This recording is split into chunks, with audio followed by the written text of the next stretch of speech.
Now, when Carol read her piece, she talked about the mangroves. Now, people who know mangroves know that this must be that sort of environment, and you know what mangroves do for the environment. And Carol actually mentioned that. The mangrove, in that sense, is a totem, and that it has a power beyond its appearance. It's a what? Totem. Totem pole. Yeah, because it means something. When you think mangrove, it only grows in a certain place, and it does a certain thing. So it has that sort of power to make you know where you are if you see it. Does that make sense? Likewise, as Karen made her way through David's place, she would see different totems that told her a lot about David. He must like ice cream, right? He must be sloppy, right? Okay, he typical man.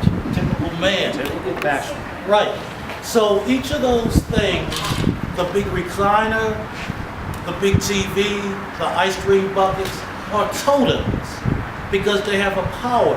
You ever see those totem poles? Now, you know Grandma doesn't look like that eagle on top, and Uncle Butch isn't really a bear, but they're depicted as bears and eagles because those depictions speak to qualities about them. She was like an eagle. He was big as a bear. You see what I mean? Likewise, when we have items, for example, this is a totem. When you see a pen, what do you think?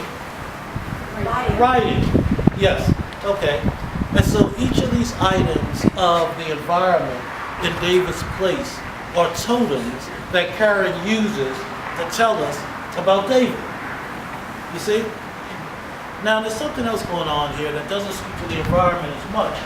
We learn a lot about Karen. We know she's scared of the dark. We know she's really neat. And we know she's so organized that she put David's key in a very safe place. So again, all these little details are working to teach us more about the main characters, David and Karen. Is this the understory that you talked about? Yes, it is. If you remember what Cheryl said during the first class, when Cheryl just blurted out without raising her hand, just blurted out, this story is as much about you as about David. And it is.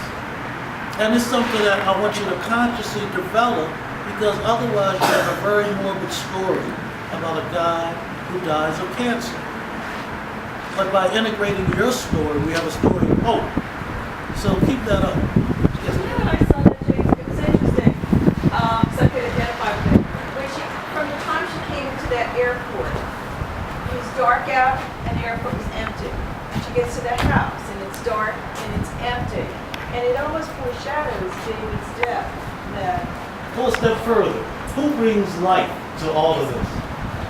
Karen. Yes. Yeah. So you got it. She overcomes her fear. I didn't even know you knew that.